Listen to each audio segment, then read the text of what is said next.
my home. I am Lisette. Today I'm going to be sharing with you a very authentic and very delicious recipe for tacos de carne asada. Great cut of arrachera. So this recipe calls for 3 pounds. I have a nice piece I'm just cooking for my husband and I.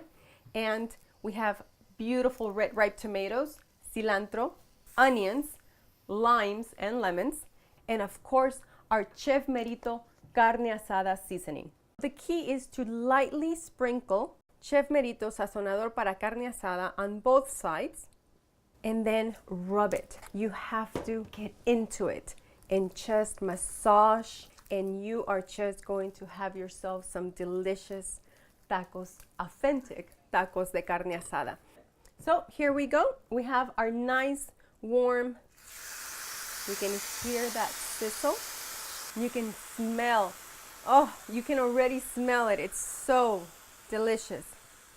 As you can see, you have, depending on how your guests like it, but you know, my husband likes it very well done, so we have it nice and toasty. And of course, you're gonna add your favorite salsa and limes, which makes your meat even more tender. Now, we have the onions, and what we're gonna do is we're gonna have a bed of tortillas, and you put your nice steaks on top, and what's going to happen is that the juice is going to fall on the tortillas.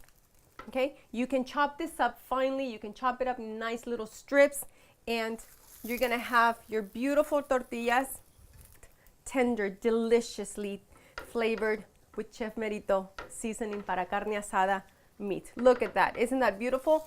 Now you have your nice browned onions, your tomatoes, your cilantro, your lime, your onions, and you're gonna have yourself, your guest, wanting more. And of course, coming back. I don't know if that's a good thing, but they'll be coming for more.